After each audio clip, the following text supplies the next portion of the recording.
राष्ट्र कथा में बोले सद्गुरु रितेश्वर महाराज, बृजभूषण का दबदबा था और रहेगा। मैं बृजभूषण का बाप हूँ, मेरा भी दबदबा था और रहेगा। यह शब्द सुनते ही फूट फूट कर रोए बृजभूषण। रितेश्वर महाराज बोले, यहाँ इनका बाप बैठा है, मेरा भी दबदबा था, है और रहेगा।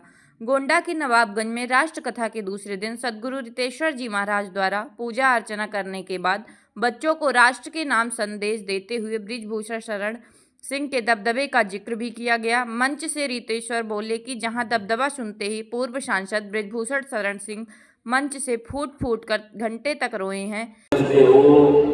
ये अवध क्षेत्र में, उत्तर प्रदेश में, भारत में, गोंडा में सब कहते हो दबदबा था, दबदबा है, दबदबा रहेगा बोलते हैं। तो यहाँ इसका बाप बैठा है, इसका भी दबदबा था, दबदबा है, दबदबा रहेगा।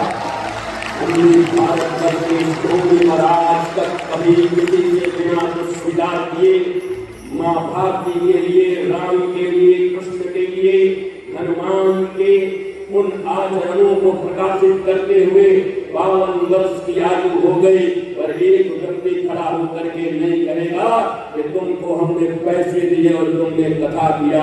भगवान जाने कैसे चलता है, भगवान ही चलाते हम, ऐसे ही चलता रहेगा पूरा।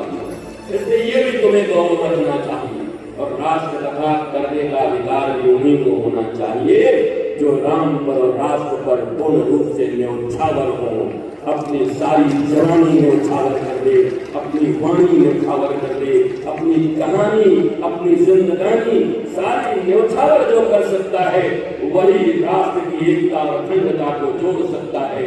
और हम सौभाग्यशाली हैं ये महाराज दिलीप के इस प्रांगण में लुधियाने वाले समय ये क्षेत्र दिव्य तीर्थ क्षेत्र बनेगा। ये मैं आज हृदय से मुझे जो आभास हुआ वो घोषणा कर रहा हूं। और अगर तुम देखना अवध क्षेत्र में, अयोध्या में ही एक दिव्य क्षेत्र ऐसा जहां लोग दर्शन करने के लिए आएंगे। महाराज दिलीप और माता नंदिनी जो गौ माता है उनके दिव्य कथा का यहाँ पर, और उन्होंने अपने गुरु के कहने पर गुरु से कहा कि मुझे एक संतान की थोड़ी कमी लग रही है गुरुजी, बाकी तो सब ठीक है, हमें चाहिए भी नहीं। गुरुदेव ने कहा वशिष्ठ ने, मैंने कई बार ये बात तुम्हें सुनाई है कि दशरथ जी के जीवन में भी